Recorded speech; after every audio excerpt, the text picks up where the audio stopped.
comes to LSU, what's your first early memories of Shaq? But I knew that we had something special, but we just couldn't put it together. Right. Yeah. I could be this dude, but I had to sometimes piss him off.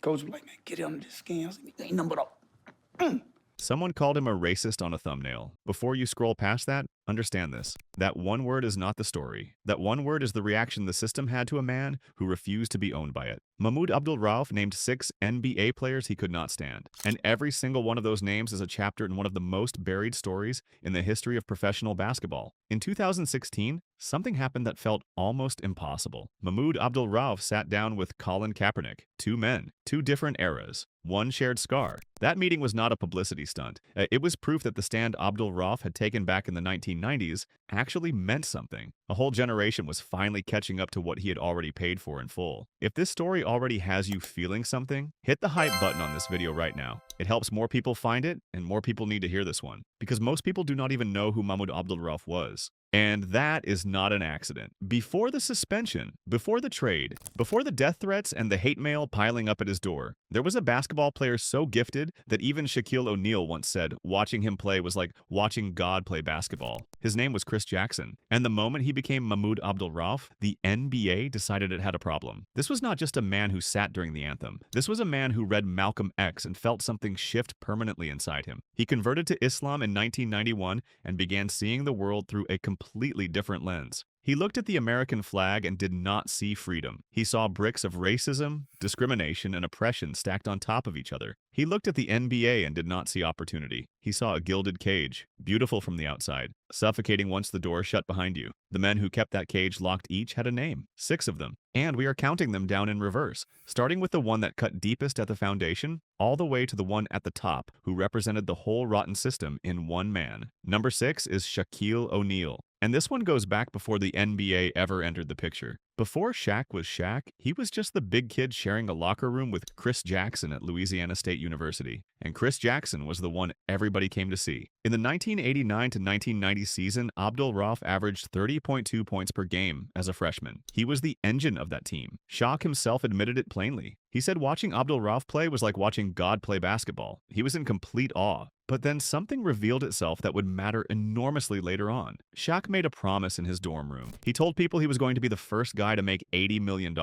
He was not thinking about activism or politics. He was thinking about money, fame, and becoming a brand. And the NBA loved that vision. The league needed an icon who would sell jerseys and never once say anything that made sponsors reach for the phone. Shaq was that man. Abdul-Rauf was the opposite of that man. So as Shaq's star climbed, the story of LSU basketball was quietly rewritten around him. Abdul-Rauf's dominance got smaller and smaller in the rearview mirror. Abdul-Rauf felt the league made a calculated decision: lift the playful commercial giant, push aside the intense political outlier, make one man the face of the future and help the other one disappear. He even pointed to Stanley Roberts, another teammate from those LSU days. Abdul-Rauf said Roberts was way more talented than Shaq during college. The ability was there, but talent alone was never the league's priority. Marketability was. Shaq bulldozed his way to the top partly on physical dominance, and the institution rewarded that because it came without any of the uncomfortable politics attached to it. That erasure did not stay in Louisiana. It followed Abdul-Rauf into every arena he walked into for the rest of his career. Number 5 is Charles Barkley. Barkley was outspoken and magnetic on television, but in 1996, when Abdul-Rauf planted his flag against the national anthem,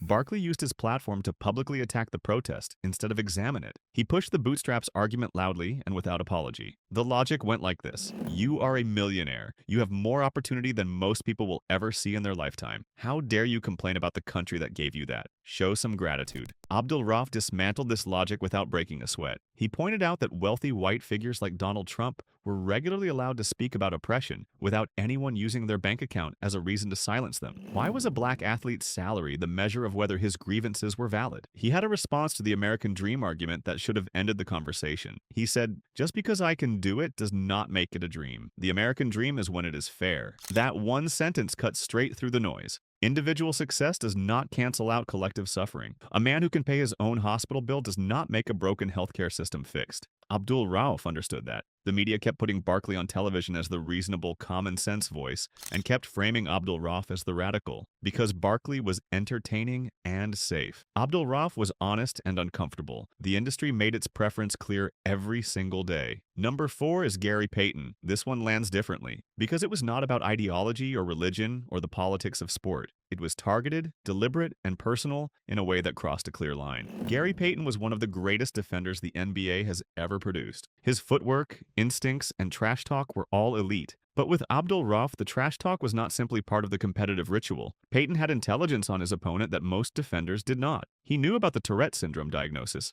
Abdul-Rauf had been diagnosed in the 11th grade. His condition involved involuntary vocal and motor tics that he had spent years learning to manage and channel. He built a perfectionist shooting routine around it. He had to make 10 consecutive clean shots, no rim contact, before he could feel settled before a game. That discipline, built from necessity, turned him into one of the most precise shooters the league had ever seen. A 90.5% career free throw average. Numbers that still hold up against anyone who has ever played the game. But that same sensitivity made him a target, and Payton went after it. His trash talk was designed to interrupt focus, shatter rhythm, and potentially trigger the tics that Abdul-Rauf had worked so hard to control. There is a clip of Payton literally carrying Abdul-Rauf around the court, not fighting for position, carrying him. It was harassment dressed in a jersey. Abdul-Rauf respected Payton as a player. He never tried to take away what Payton could do on the defensive end. Payton was genuinely one of the best ever in that role. But he despised the choice Payton made to weaponize a neurological condition. There is no way to dress that up as competitive toughness. It was cruelty with a number on its back. Number 3 is John Stockton. Stockton played in Utah. He was praised endlessly for his fundamentals and his toughness. He was called clean and disciplined. And Abdul-Rauf watched this narrative get written with growing fury. Because from where he was standing, John Stockton was dirty. The argument Abdul-Rauf made was rooted in what he saw as a clear racial double standard in how referees handled physicality. The Detroit Pistons had been branded as thugs for their aggressive play. The New York Knicks were scrutinized endlessly for their rough style. But the Utah Jazz played the same game with the same physical edge and got called fundamentally sound. Abdul-Rauf watched Stockton deliver hits that would have cost a black player on a New York or Detroit roster a suspension and watched the referees look the other way. He called Stockton the nasty fundamentalist. He believed that label was accurate and that the protection Stockton received from the officiating structure was never earned. It was assigned. So on December 7th, 1995, he decided to write his rebuttal in the most direct language available to him. He scored 51 points against Stockton and the Jazz, 9 of 14 from three-point range, 8 of 8 from the free throw line, an efficiency display that almost no one in that era was capable of producing. Three-point shooting at that rate was virtually unheard of in 1995. A point guard pouring in 51 on the Jazz was not supposed to happen, but it happened. The message was not subtle. Your system cannot hold me. Your referees cannot save you from what I can do. I am on a completely different level, and everyone in this building now knows it. That game was a statement, and he meant every single point of it. Number 2 is Hakeem Olajuwon. This is the fracture that does not fully close. Because with Jordan, it was commerce. With Barkley, it was ego. But with Hakeem, it was supposed to be brotherhood. It was supposed to be faith. Both men were high-profile Muslim athletes in a league that was not exactly accommodating to non-Christian religious expression. When Abdul-Rauf began his protest against the national anthem in 1996, he was not expecting endorsement from every corner. But he had reasonable hope that his most prominent Muslim peer in the entire league might at least recognize what he was doing. Hakeem publicly disagreed instead. Olajuwon stated that the Quran teaches believers to respect the customs and traditions of the country they live in. He said it was tough for him to understand Abdul-Rauf's position, and then the NBA used that disagreement as a weapon. Olajuwon was not alone in speaking against the protest. Kareem Abdul-Jabbar added his voice. The head of the Colorado Muslim Society weighed in. The message the league was sending was carefully constructed. Even your own community thinks you have gone too far. Even the people who share your faith are telling you to stop. Abdul-Rauf's position was rooted in his reading of Islamic obligation. He believed nationalistic ritualism was forbidden. He argued that a Muslim's devotion belongs only to Allah, and that a nation built on bricks of racism, discrimination, and oppression had not earned that ceremonial loyalty. He pointed to healthcare inequality as a living example of the same injustice the anthem was supposed to make invisible. The compromise the league eventually reached was that Abdul-Rauf would stand, close his eyes, and pray silently. The leagues called it resolved. Abdul-Rauf called it the permanent end of something between him and Hakeem. He later said plainly that he did not care what Hakeem or Jordan thought, but a man who genuinely does not care does not say it out loud like that. The wound was real. The betrayal was real. And it came from a direction he had not fully prepared himself for. Number one is Michael Jordan. Of course it is. It was always going to be him. Jordan was not simply the greatest basketball player alive. He was the architecture of an entire era. He was what the NBA looked like when the league got everything it wanted from a black athlete. Global appeal, universal marketability, political silence dressed up as personal neutrality. He was the corporate wall built human-sized, wearing number 23. Abdul-Rauf never questioned the talent. He was not delusional about what Jordan could do on a basketball court, but he looked at Jordan and saw a man who had made a specific choice,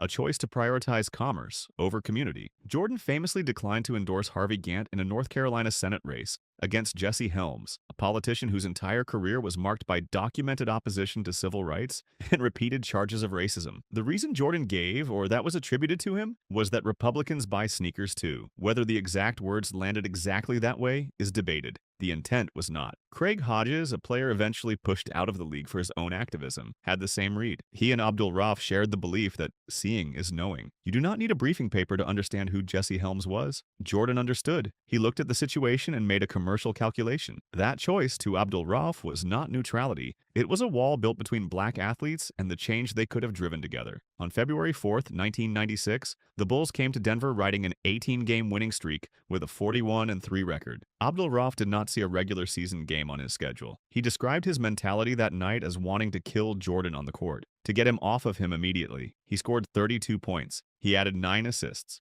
The Nuggets won 105-99 and handed the Bulls one of only 10 losses they would suffer that entire season. Jordan scored 39 and still lost. Abdul-Rauf later reflected on that night with a complicated satisfaction. He said it was nice to score 32 on Jordan, and then he said he would have traded that memory for the championship Jordan ultimately won. That admission is not weakness. That is clarity. He knew exactly what the league was. The man who worked within the system walked away with the ring. The man who challenged it walked away with the memories and the scars. Jordan even went on record defending Abdul-Rauf's right to religious freedom during the anthem controversy. But then he added that Abdul-Rauf would have to deal with the repercussions of going against the league's image. Not solidarity, not an outstretched hand. A warning wrapped in diplomatic language. Stay inside the lines, or face what is waiting outside of them. And what was waiting was devastating. On March 12, 1996, Mahmoud Abdul-Rauf was suspended. Every game missed cost him $31,707. A compromise was reached. He would stand. He would close his eyes and pray in silence. The league declared the matter closed, and then the machinery began to move. He was traded to Sacramento. His minutes were reduced. By 1998, he was playing in Turkey, not because his skills had deteriorated, not because the numbers had turned on him, but the league had decided his presence cost more than it was worth. He later said it plainly. The league just wanted him forgotten. The 6 men in this story each handed the mechanism a different tool. Jordan was the corporate barrier. Hakeem was the religious betrayal. Stockton was the racialized officiating. Peyton was the psychological harassment. Barkley was the bootstraps critique. Shaq was the institutional replacement. Together they built a portrait of a league that was not ready for a self-actualized black Muslim man who refused to apologize for what he believed. And together, whether intentionally or not, they helped push him out of it. He received death threats. He received hate mail. He was a Muslim man who had refused to stand for a flag, and the country sent him a very clear message about how it felt about that choice. But here is what the system did not account for. In 2016, Colin Kaepernick knelt during the national anthem before an NFL game. The backlash erupted instantly and viciously, and somewhere in the noise, Mahmoud Abdul-Rauf stepped forward. The two men met. A bridge was built across 20 years of shared sacrifice. A new generation began to look back and find the name that had been buried. The story was being reassessed. The courage was being recognized. The man the league had decided to make invisible was becoming someone a whole new era needed to understand. He stood alone at a time when standing alone meant everything. He did it without his peers beside him. He did it while death threats sat in his mailbox. He did it with no safety net and no guarantee history would ever correct itself. And he never wavered. That is not a man who lost. That is a man who played a game the scoreboard was never designed to measure. If this story moved you, hit like, drop a comment below, and subscribe. There are more buried stories like this one coming, and you will not want to miss them.